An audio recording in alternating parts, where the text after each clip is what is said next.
Ya. 9 ya.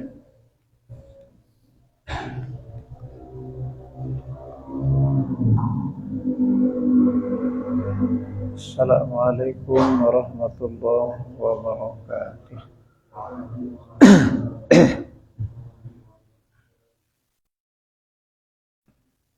Alhamdulillahirabbil alamin. Wassalatu wassalamu ala asyrafil anbiya'i wal mursalin. Sayyidina wa maulana Muhammadin wa ala alihi wa sahbihi ajma'in. Qalu subhanaka la ilma lana illa ma 'allamtana innaka antal alimul hakim. Rabbi shrah li sadri wa yassir li amri wahlul 'uqdatam min lisani yafqahu qawli, amma ba'd.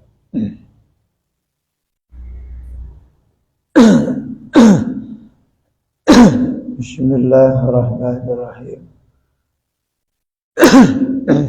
Faslun pada menyatakan khaufun. Khaufun yakni takut. Takut akan Allah Ta'ala. Maka yaitu perbendaharaan segala kebajikan yang indah-indah. Namanya adalah maqam khauf namanya. Maqam khauf. Derajah tingkatan khauf. Ada maqam sabar, maqam syukur, ada maqam mukasyafah, musyahadah, ada maqam al-bastu, ada maqam panah, ada maqam bako. Banyak dalam ilmu sufi itu banyak maqamnya.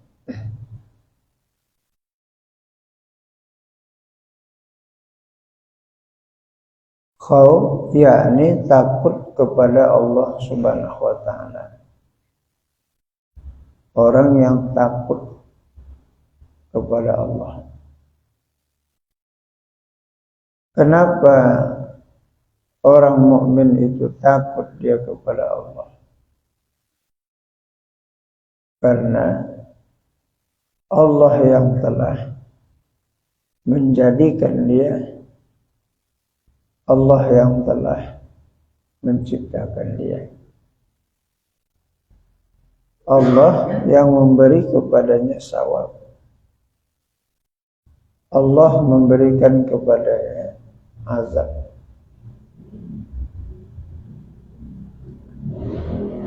Tidak ada satu pertolongan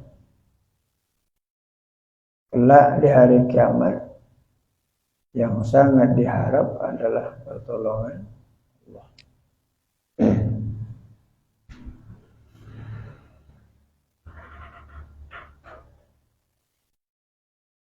Maka yaitu perbendaharaan segala kebaikan. Takut kepada Allah itu adalah perbendaharaan segala kebaikan. Dia termasuk tabungan pada segala kebaikan yang indah-indah. Karena apabila seseorang takut kepada Allah dengan siksaannya, dengan ancaman Allah, membawa kepada kuat ibadah. Itu efek positif. Nilai positif yang timbul kepada seorang abd ketika maqam dalam hatinya khauf, takut. Dan memang perlu ditakuti Allah itu. Belum lagi nanti malaikah Allah. malaikat penjaga neraka itu, malaikat Malik. Belum lagi malaikat Zabaniyah. Belum lagi malaikat maut, pencabut nyawa. Ditakuti memang. Belum lagi siksaan neraka Allah itu. Bi'sal mihad, seburuk-buruk tempat kembali itu adalah neraka.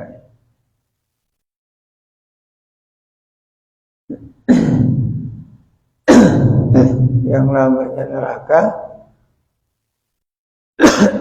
tidak ada bagusnya. Semua adalah tempat siksaan, itu neraka. Bertambah kuat ibadah, itu efek positif daripada takut. Kuat ibadahnya. Dan meninggalkan segala maksiat. Kuat untuk melakukan ibadah. Dan dia meninggalkan segala maksiat. Untuk meninggalkan maksiat itu perlu khauf kepada Allah. Takut kepada Allah.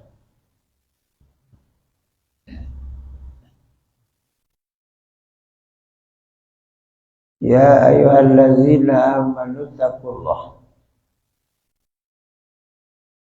fattaqun narul lati, maka takuti olehmu neraka. Fattaqun narul lati waquduhan nasu wal hijarah uiddat lil kafirin. Takutilah olehmu neraka yang bahan bakarnya terdiri daripada batu-batu dan manusia. Fattaqun narul lati waquduhan nas wal jarah uiddat lil kafirin. Disiapkan neraka itu untuk orang-orang kafir.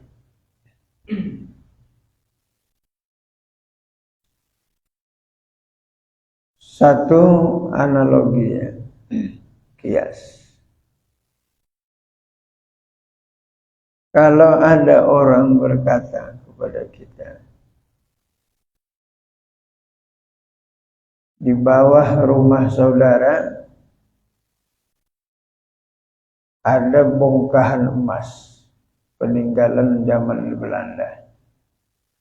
Yang mencerita itu kan orang agak yakin-yakin sedikit lah. Tentu tindakan kita mengambil cangkul dan mengoreknya. Karena yakin pula dia ada bongkahan emas.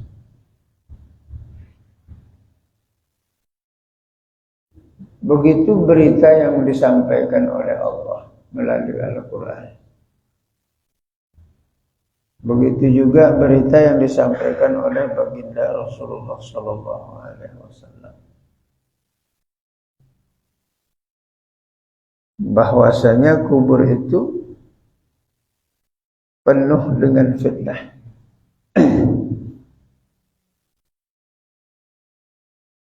Qala Tawusul, telah berkata Tawus seorang tabi'in,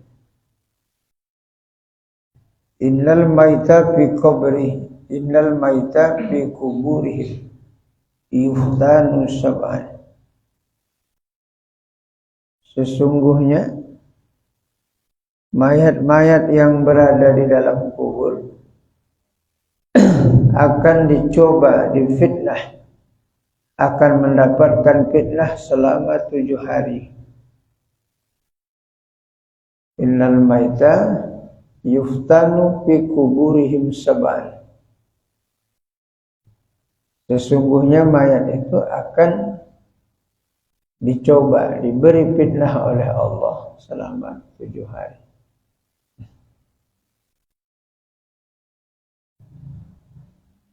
Yastahibbu, mereka itu cinta kepada ahlul bait, ahlul musibah, yang memberikan makanan dan minuman kepada orang-orang yang hidup, yang pahalanya untuk mereka yang mati. Mereka suka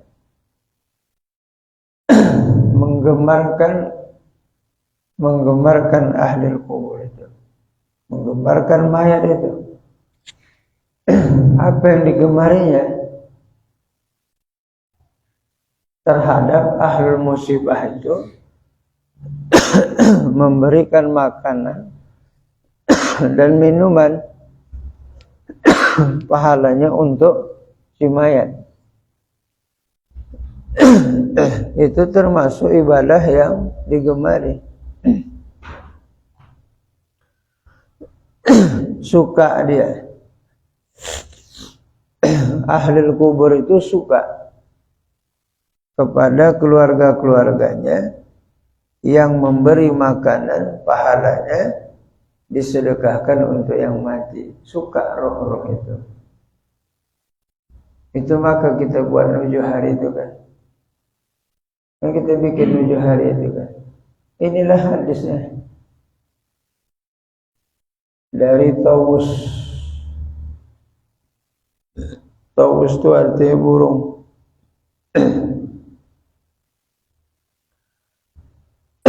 Antawusun. Qala Tawusun, telah berkata Tawus, Innal maita fi kuburihim yuftanu syab'an. Sesungguhnya mayat-mayat yang ada di dalam kubur akan diberi fitnah selama 7 hari namanya. Berilah olehmu makan orang yang hidup, karena dia sangat gemar kepada orang-orang yang memberi makan kepada yang hidup. Itu yang kita bikin 7 hari. Buat seberapa kemampuan kita. Ja'at imra'atin, datang seorang perempuan ila Nabi sallallahu alaihi wasallam. Ya Rasulullah, ummi mata. Wahai Rasulullah, emakku mati. Dia punya harta ya Rasul, tapi tak sempat dia bersedekah. Kalau aku mensedekahkannya, bagaimana ya Rasul? Naam, khair. Bagus kata Rasulullah. Itu baik. Ja'a rajulun ila Rasulullah sallallahu alaihi wasallam. Telah datang laki-laki kepada Rasulullah sallallahu alaihi wasallam. Ya Rasulullah, aba mata. Ayahku mati ya Rasulullah. Seandainya dia hidup ya Rasulullah, dia akan bersedekah dengan hartanya ya Rasul. Sekarang aku mensedekahkannya ya Rasul. Bagaimana ya Rasul? Naam ya Rasul. Bagus dia. Jadi yang tepat harta warisan itu sedekahkan dia. Bagus. Udah dibagi-bagi sama anak, udahlah. Payah juga lah. Anak sekarang lagi kebanyakan pelusu. Tahu pelusu? Apa pelusu? Ya, pelusu. Nunggu hujan dari langit aja. Kampung tangan.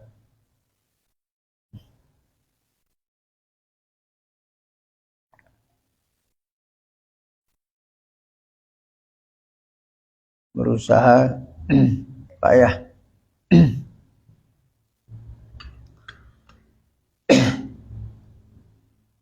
Makanya perlu juga lah kadang kalau ada rezeki awak tinggalkan sikit ke orang tu. Kalau tidak mau yang melarat dia menjadi gelandangan dia. Kalau tak ada siapa awak menjadi gelandangan dia. Sulit memang. Itu makanya min ba'di yusibiha ulai, sebelum dibagi pusakanya, sesudah membagi pusaka itu, min ba'di wasiyatin yusibiha ulai, membagi harta pusaka itu sesudah ditunaikan wasiat dan hutangnya. Sudah ditunaikan wasiat dan hutangnya baru dibagi pusaka.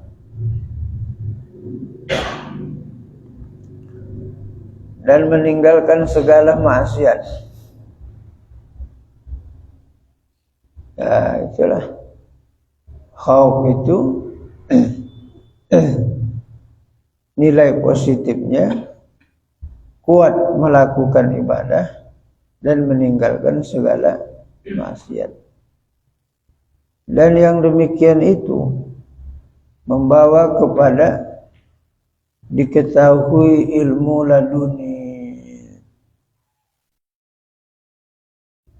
Dengan orang khauf, dengan dia rasa takut kepada Allah, datang kepadanya ilmu laduni di sisiku, ilmu yang tanpa dipelajari didapati, ilmu yang tanpa dihafaz diperoleh. Itu termasuk karunia Allah. Sama juga ladun ini seperti ilham. Allah campakkan ke dalam hati seseorang petunjuknya itu.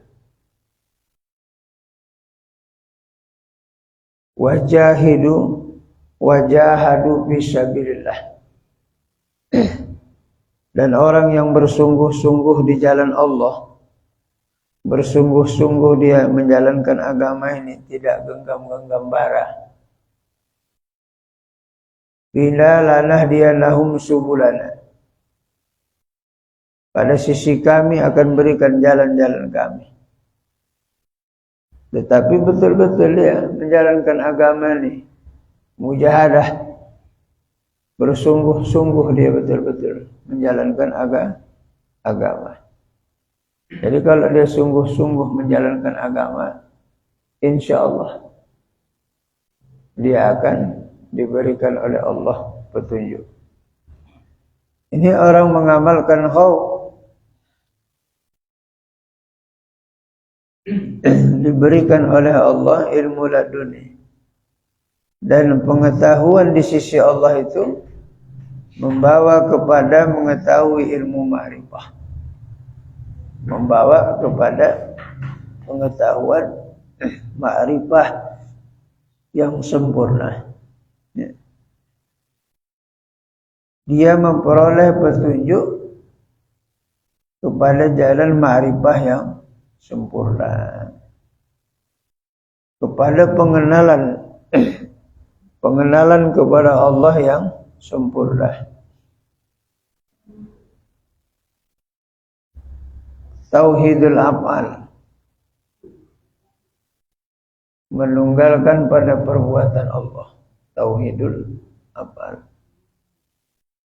bahwa dia meyakinkan tidak ada satu kejadian, tidak ada satu perubahan, satu perpindahan, kecuali yang merubah dan yang memindahkan itu adalah Allah. Sampai sudah ma'rifahnya ke sana, pengenalan. Makanya ma'rifah kepada Allah itu sangat paling penting. Mengenal Allah Subhanahu wa ta'ala. Makanya ada syariat dan ada hakikat.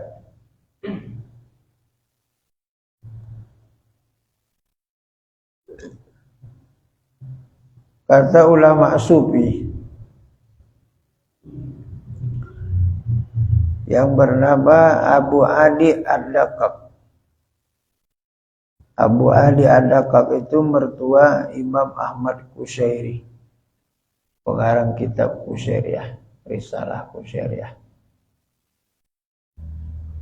Berkata Abu Ali Ad-Daqqaq ketika dia menafsirkan bagaimana syariat dengan hakikat itu. Dia mengambil dalil daripada Al-Quran, surah Al-Fatihah. Iyyaka na'budu wa iyyaka nasta'in. Iyyaka na'budu itulah syariat. Wa iyyaka nasta'in itulah hakikat. Na'budu menyembah. Nasta'in minta tolong. Menyembahnya syariat, tidak ibadah kita. Dan meminta kita kepada Allah, itu adalah hakikatnya.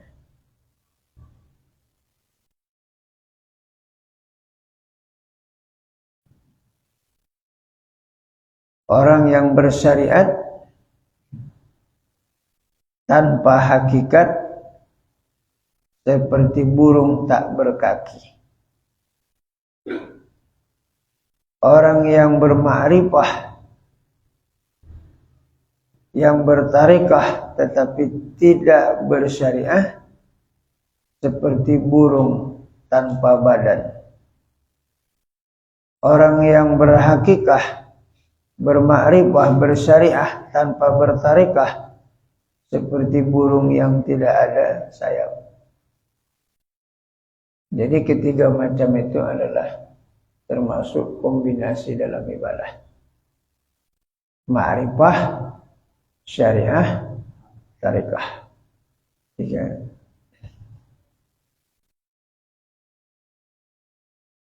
Semakin tinggi ma'rifahnya, semakin halus ma'rifahnya, semakin mantap syariah yang dibawa. Ketika Abu Yazid Al-Bistami mendengarkan masyarakat mengatakan ada aulia di kampung mereka,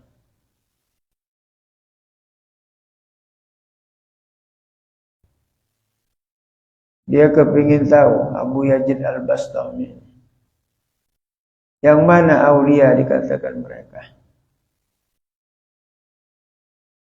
Dia bertanya, mana aulia yang kalian katakan itu? Mereka menunjuk, itu dia aulia.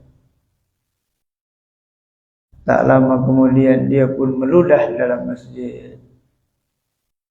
Kata Abu Yazid, demi Allah, dia bukan aulia Tuhan. Kenapa dia bukan aulia Tuhan? Karena dia meludah dalam masjid. Bukankah meludah di dalam masjid itu haram hukumnya? Itu. Maka jangan nuduh-nuduh orang tu wali. Mentang-mentang pakai baju putih, pakai lebih putih, celana putih, gigi putih. Putih semua, awak bilang aulia. Kadang-kadang banyak yang haram-haram terjadi buatnya. Boleh jadi sembahyangnya tak sah karena tak ada ilmunya. Aulia itu tetap berpegang kepada syariat. Semakin kuat ma'rifahnya, semakin kuat syariatnya.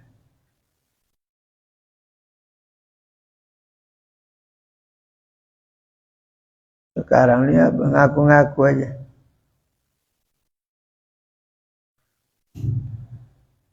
Sok bertarikah, tapi ma'rifah yang muslimah. Bertarikah tapi mengenal Allah pun tidak dia. Tak begitu paham dia mengenal Tuhan. Cuman menganggap dirinya termasuk ahli tarikah. Boleh ngambil. Ini itu bertanya. Boleh ngambil. Belum baca. Apa tak nak ambil lah. Dengan lembut aja. Padahal setan aja. Dihiasi setan ini. Tak ambil. Kalau dia ambil itu tentu jalan awal.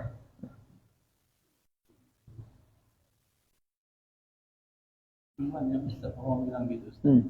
Boleh diambil tentu jalan awak. Sesat kajian.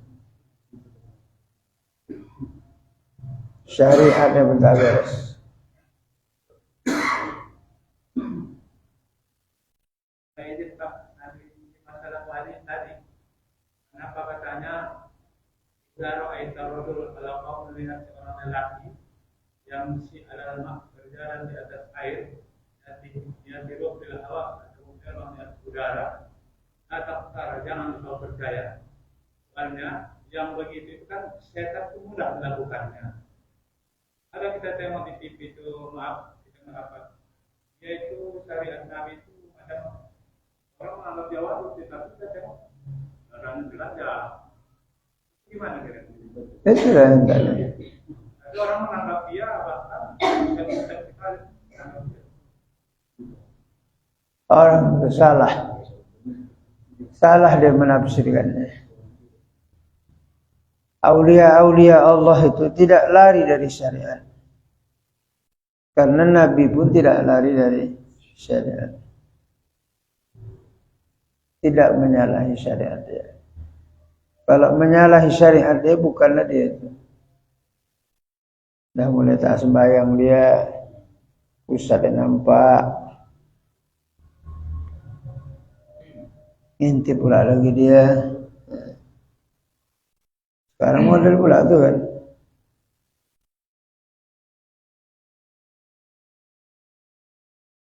Itu bukan itu. Aulia-aulia itu pertama dia takut kepada Allah. Kepada yang lain-lain tak takut dia hanya takut kepada Allah. Yang kedua, orang alim itu, aulia-aulia itu, mereka memelihara diri. Di rumahnya dipelihara dirinya. Jangankan dia berada di majelis ta'lim. Di rumah pun dia jaga akhlaknya, tidurnya dijaganya, cara makannya dijaganya, di kamar mandi pun dia dijaganya. Begitu akhlak. Sekarang kadang-kadang tidak, pas ngajar aja dia pakai sorban, pakai jubah. Udah dilepaskannya macam setan akhlak.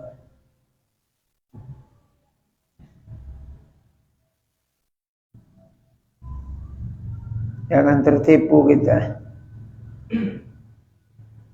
Kalau emas pasti warnanya kuning.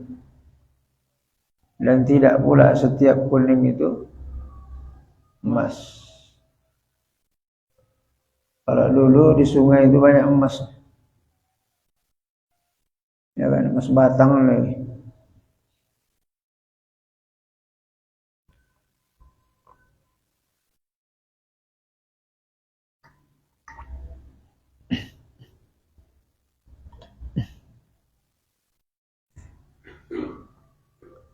Ilmu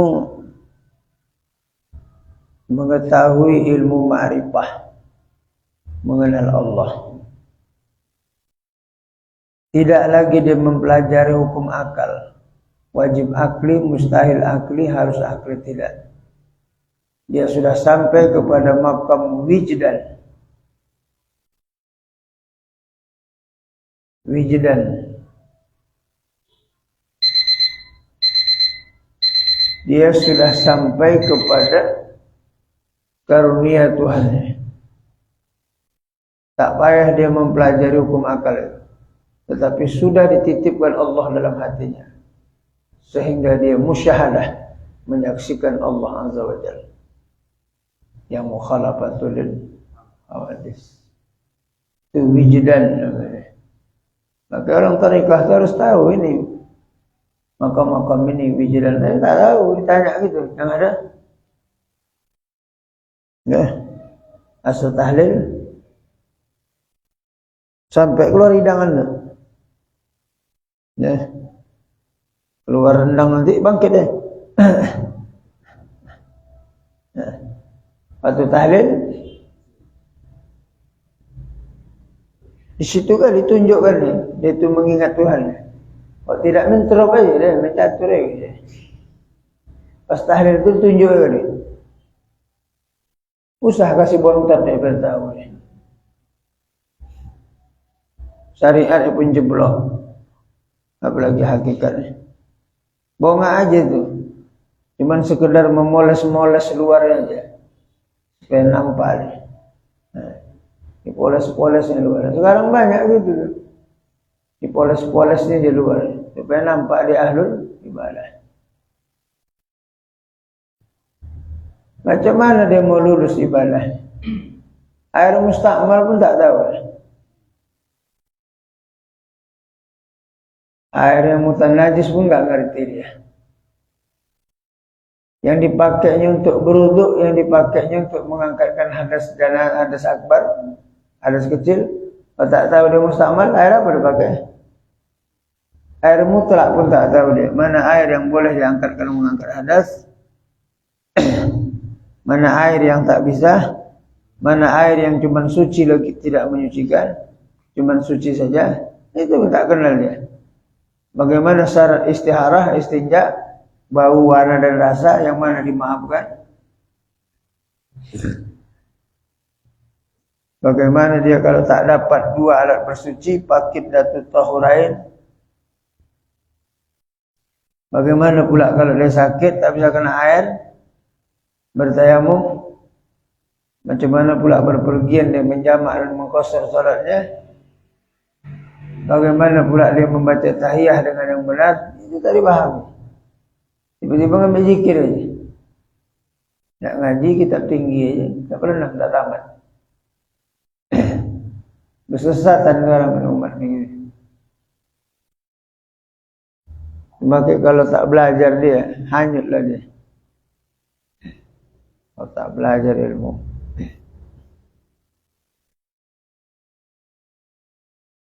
Cuma kita ni kadang malas datangnya, Pak. Cocoknya memang didatangi dia. Ada waktu awak kan, awak datangi guru-guru orang ni. Yang tarekat-tarekah ni, datangi dia satu-satu. Ditantang dia satu. Biar tahu dia. Hadapkan sama muridnya. Inilah guru kau ni tahu. Dites saya semua situ. Biar merangkak saja. Paling ada lempar ke batu kan, diusir gondok. Kadang tak sampai hati orang gitu debat-debat dulu. Belum pun debat dah takut dia kan. Belum pun nak debat dah takut dia.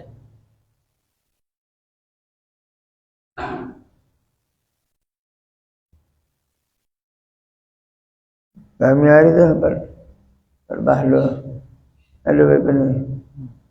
Cucu ni. Yang meninggal cucu hari tu.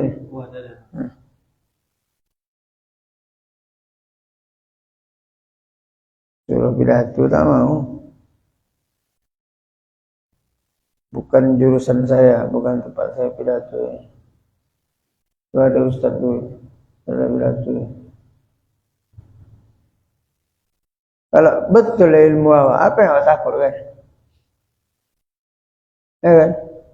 Kok betul ilmu awak, apa yang awak takut kan? Biar di situ S8 situ deh, sekolah. Biar sekolah dari langit ke-7 sana di aras kuliah universitas. Kalau betul yang awak cakap, kenapa awak takut kan?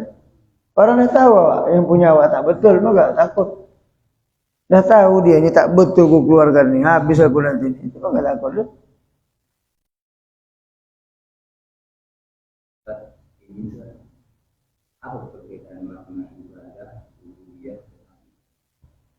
Ibadah itu setiap sesuatu yang dituntut mencari ridha Allah.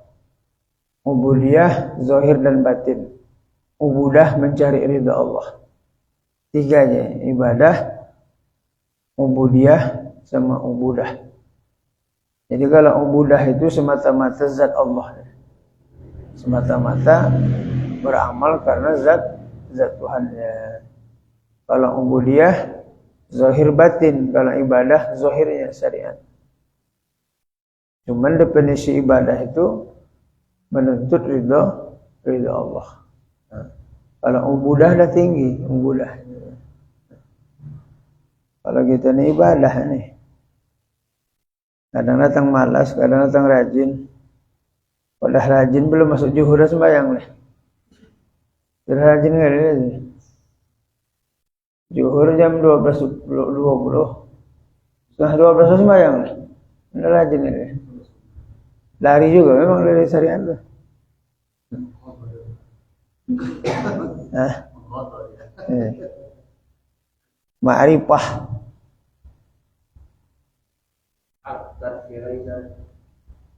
Perbedaan wirid dan warid. Oh. Kalau dia al-wirdu artinya berulang. Kalau warid yang datang. Al-wirdu berulang. Warid artinya datang, jamaknya aurat. Jadi kalau sudah ada warid dari Nabi, berarti sudah ada dari hadis dari Nabi, itu namanya warid. Kalau al-wirdu artinya berulang. Al-wirdu, isi mufradnya al-wirdu. Kalau kita bilangnya wirid itu artinya berulang, mengulang. Makanya wirid Yasin tiap Jumat diulang-ulang. Kalau waroda artinya datang. Ya, jamaknya aurat. Hadis itu ya. Nama hadis itu banyak. Asar, khobar, hadis, sabda, musnad. Musnadun yang disandarkan kepada Rasulullah sallallahu alaihi wasallam.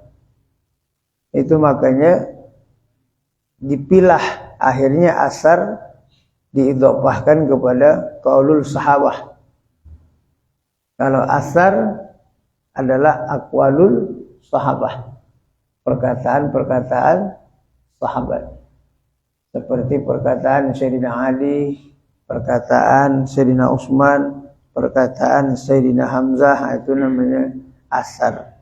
Dulu aslinya semua asar, semua khabar asar semua disandarkan kepada Nabi. Ya, cuman dalam ulumul hadis asar itu dibagi kepada kaul sahabah. Dia bukan hadis Rasul. Ya.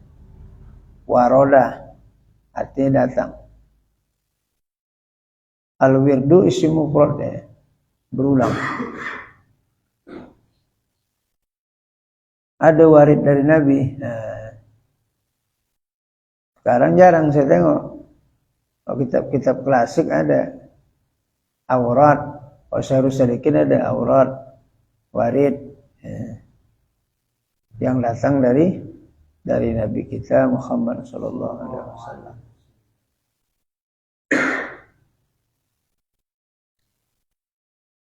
Orang-orang arifi billah, orang-orang yang mengenal Allah itu namanya arifin billah. Arifin, orang-orang yang mengenal Allah. Surga dunia itu adalah ma'rifah. Surga dunia itu adalah ma'rifah, mengenal Tuhan. Orang kalau sudah kenal dia dengan Allah, mudah dia ridha terhadap apa yang menjadi takdir. Orang yang sudah ma'rifah kenal dengan Allah, mudah dia sabar. Orang yang kenal dengan Allah, mudah ikhlas. Kenapa bisa tumbuh ikhlas dalam hatinya? Karena ibadah yang dia lakukan itu, Allah yang menjadikan dia beribadah. Allah yang menjadikan dia bisa membaca Quran. Allah yang menjadikan dia sehingga bisa tegak sembahyang. Datang ikhlasnya. Apa yang dipintanya sama Allah? Ya Allah, berikan aku surga. Pantas. Pantas dia minta, ya Allah, berikan aku surga ya Allah. Kau mau minta surga, kata Allah. Ya. Apa rupanya jasa kau rupanya minta surga? Pengorbanan kau apa untuk masuk surga itu? Tanya Allah. Apa pengorbanan? Ya aku udah beriman ya Allah. Kan aku yang menjadikan kau beriman. Berapa banyak orang yang dekat Nabi tak beriman? Kau orang merelan ku jadikan beriman. Tak pernah jumpa sahabat, tak pernah jumpa Nabi. Beriman kalian. Aku sembahyang ya Allah. Ya aku yang membukakan hati kau yang satu itu. Berapa banyak orang merelan yang tak terbuka hatinya untuk sembahyang. Kau kubukakan. Dalam satu lorong itu 17 yang kubukakan hatinya. Yang 600 tutup semuanya.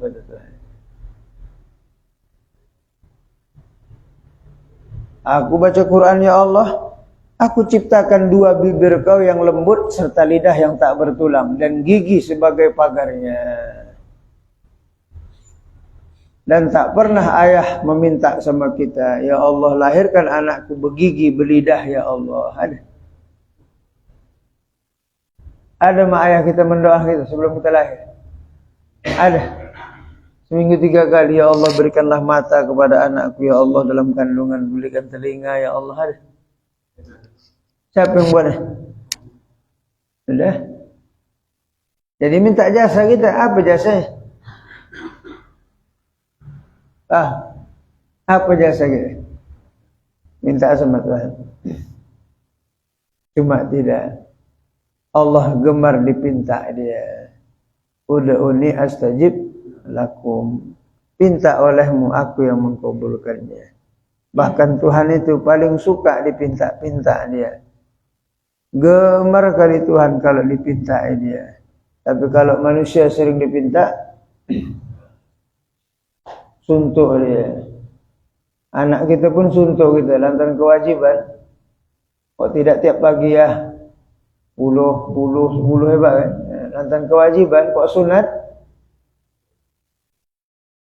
Maka kok sekolah tak bisa bilang tidak. Kalau jajan siang, bisa bilang tidak kan? Kok pagi? Itu pun cakap juga Pak. Letih hanya olahkan kalian. Pokok sebungkus tak bisa kalian beli. Keluar dia cakap. Ya kan? Walaupun kewajiban kita, keluar juga. Nanda kewajiban. Tapi kok tak gitu, tak ingatlah dia. Anak-anak kita ni ada 3 macam. Anak peluru, anak lesung batu, anak tangga. Kalau anak lesung batu ditotok induknya, kau tak berlubang. Lesung batu tu, cobek tu. Totok. Kau tak berlubang induk tadi, tak berhenti dia notok. Kau tak tumpur ayah tadi, tak berhenti dia berubah. Anak peluru dihangkutnya harta mak ayah, pulang zong. Bawa apa jadi? Song. Ya betul. Anak tangga yang bagus ya. Anak tangga dipijak pun tahan. Itu anak tangga. Ada juga anak tangga ya. Satu lah ya. Yang banyak anak sumbatu ya.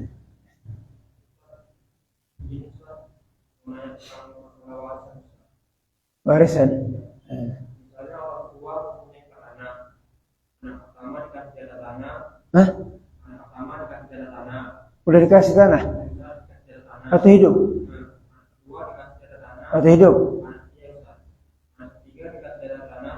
Dan anak keempat dikasih rumah. Misalnya orang tuanya meninggal, apakah peninggalan orang tuanya rumah itu apa dibagi lagi? Tidaklah. Kalau dah dibagi-bagi waktu hidup, udahlah. Untuk orang itu semua. Untuk satu-satu lah tu. Ya, cuma kalau kita berhibah semasa hidup, sunnah diratakan baginya. Supaya jangan ada mereka iri-irian. Sunnah, kalau kita membagi hibah harta semasa hidup ini, laki-laki perempuan diratakan semua. Iya, kalau hibah sunnah diratakan. Kalau faraid berlaku Quran. Saya hibahkan, samakan dia. Kalau serantai semua. Kalau 100 meter semua. Apa hikmahnya? Supaya jangan mereka nanti iri-irian. Tak masalah, buat aja. Berarti anak tak ngaji. Karena kalau dia dibedakan, nanti iri-irian. Kalau berlemak, apalah aku kau banyak dapat. Aku cuma tapak rumah kau, tapak rumah tanah lagi, sampan cumit lagi dapat kau. Diratakan dia ya. Ingat ya, kalau ada nih, kalau tak ada apa diratakan. Kalau bisa tapak rumah awak jangan kasih dulu orang, biar padam baru kasih. Oh, tempat tapak rumah awak kasih game over awak terus. Ya lah, sekarang ya kan, ada yang Sampuraga, ada Sangkuriang, ada apa lagi? Paling Kundang. Banyak kejadian. Sayang kali awak kasih sama dia dah. Batu-batu awak, diopor awak ke sana, pajak rambi sana.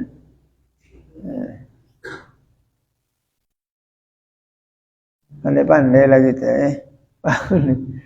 Bukan nuduh tidak. Banyak juga yang soleh, cuman yang toleh tak beragak.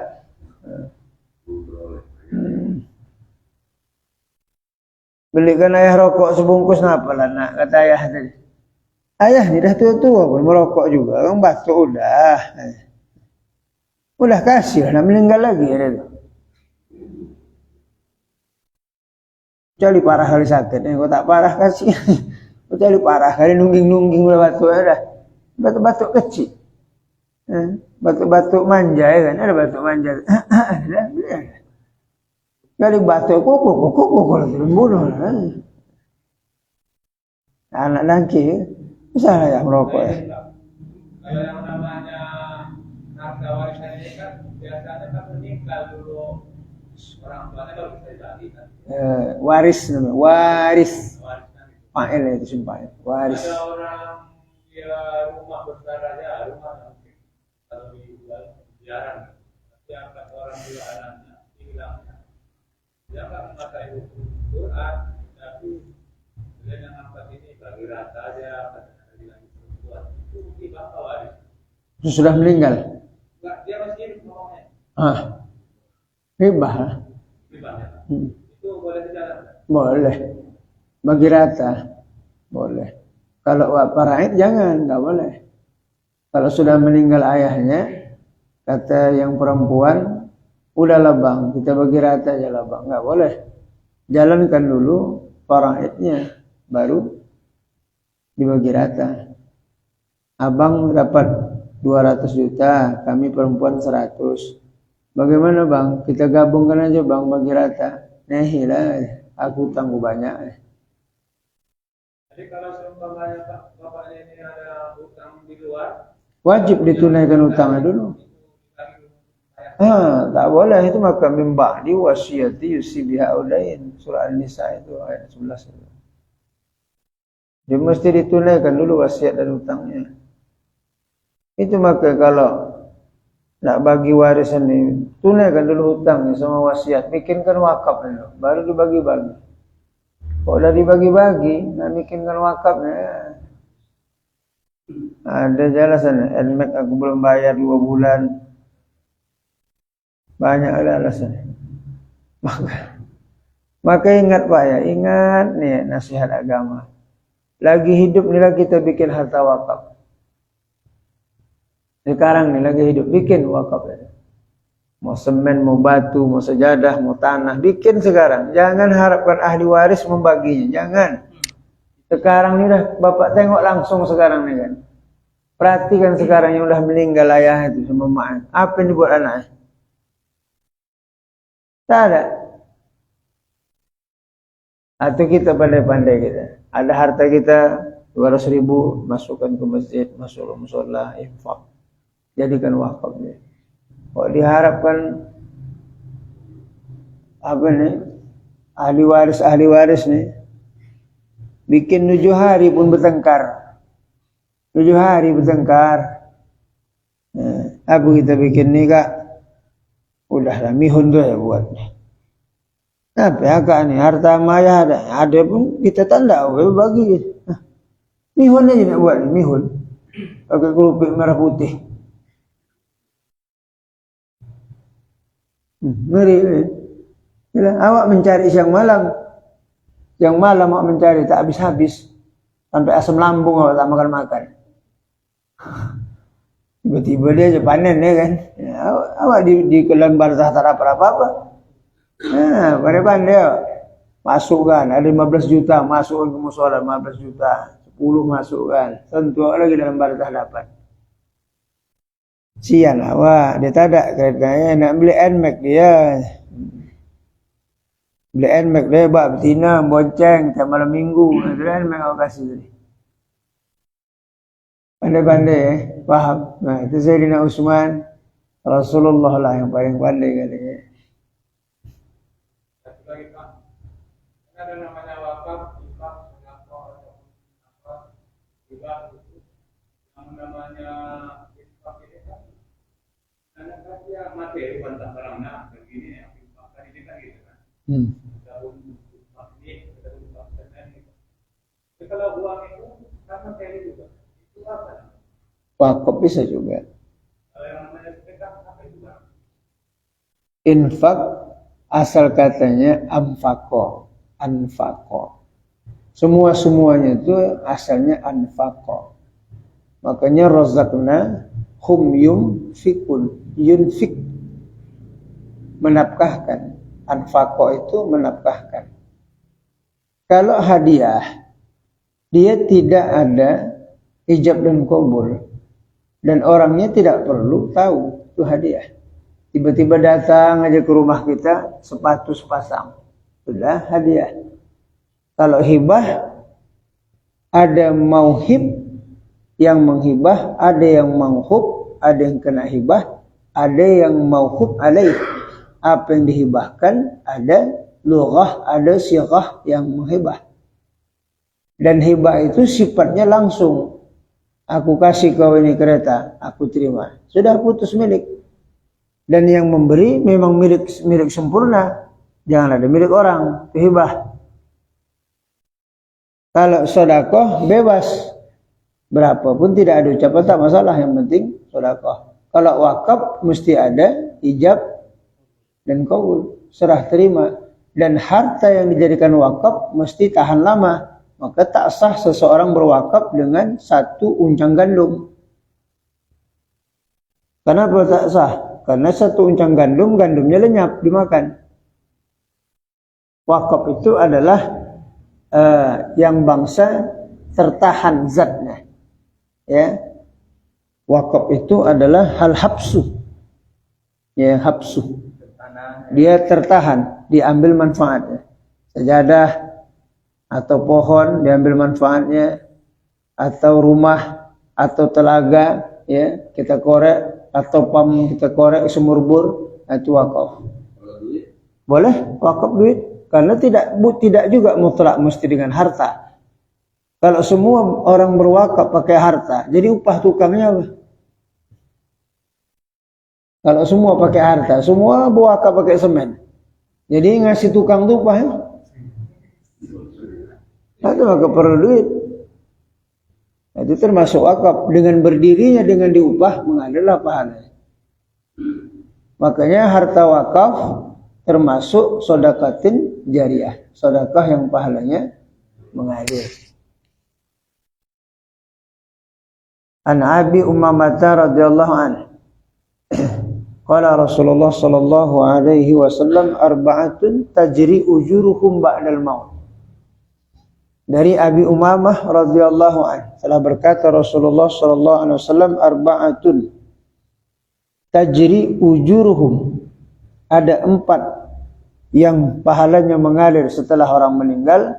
Pertama adalah murabitun fisabilillah, orang yang berkawal, mengawal pos peperangan di zaman Nabi, mengawal pos dari musuh, itu namanya murabit. Jarang tuh hadis itu dikeluarkan kalau ceramah meninggal. Ya. 4 pula kan, yang biasa 3 kan? Nah, biasa 3, ini 4 dari Abi Ummamah. Murabitun fisabilillah, orang yang berkawal. Yang kedua, ta'allama ilman, orang yang mengajarkan ilmu. Wa rajulun tasaddaqa bi sadaqatin ajruha, orang yang bersedekah harta wakaf. 3. Kemudian warajulun walidin salih yad'ulah, orang yang mempunyai anak yang soleh. 4. Rawahu Imam Ahmad. 4. Kalau dari Imam Nasa'i Abu Daud 7. Inamayul hilqi. Sesungguhnya ada 7 macam amal yang mengalir pahalanya, termasuk orang yang mensedekahkan telaga, mensedekahkan mushaf, dan yang tambah 4 dari lagi. Bersedekah mushaf, kemudian membuat sumur di tengah jalan yang airnya itu diperoleh orang. Jadi 7. Jadi bilangan 3 itu tidak merupakan patokan. Cuma kalau awak keluarkan 2 hadis ini tak biasa, bingung juga orang kan. Mana ada dapat ini. Yang biasa 3. Biasa umum 3 ya. Yang biasa 3. Gitu ya. An Abi Hurairah radhiyallahu an qala Rasulullah sallallahu alaihi wasallam iza matal insanu in qata'a illa min salasin. Apabila mati manusia, putus seluruh amal kecuali 3. Shadaqatin jariyatin, ilmun yantafa'u bihi, aw walidin shalih yad'u lah. Rawahu al-Imam Muslim. Riwayat Imam Muslim. Nah, banyak hadis itu dah. Itulah Sekarang Pak yang nomor 1 tadi yang ribet tadi murabitun fisabilillah. itu kan istilahnya kan mata-mata peperangan itu waktu dulu kan itu. Bukan mata-mata, penjaga. Iya, dia mau ngasih tahu Kalau mata-mata dia diutus. Mata-mata itu intelijen, kalau bahasa sekarang intelijen. Dia mendatangi orang tuh ini enggak security. Dia Menjaga. Jadi kalau ada musuh dikasih tahu, musuh datang, nah gitu murabit.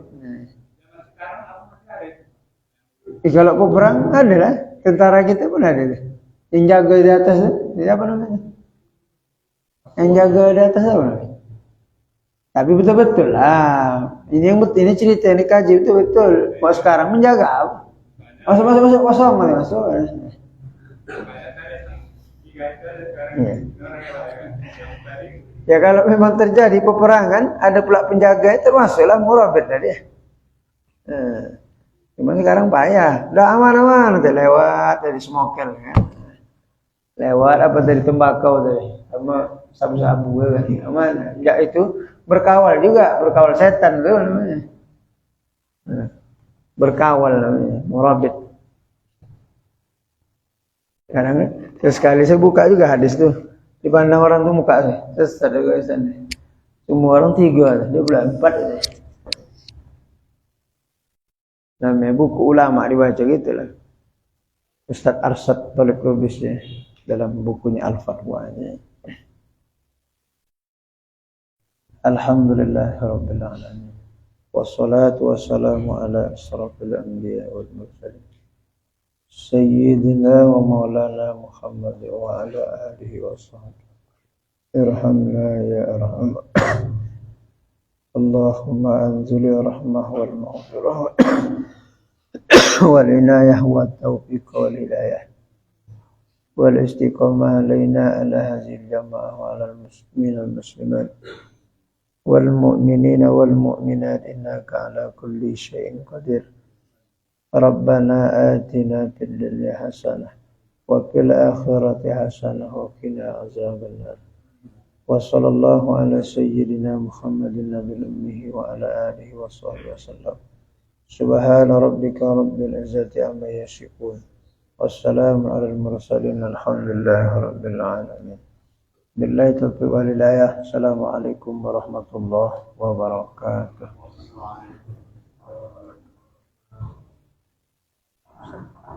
Panjang barang itu banyak pertanyaan besar ya.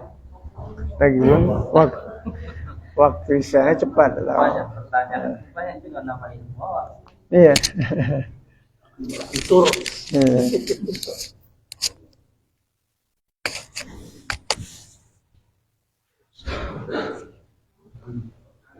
Kalau tak bertanya, tak buka ya, tak terbuka.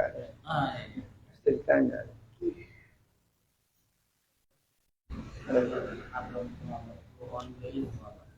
Oh ya. Oh iya. Kamu kan dulu, Pak. Iya.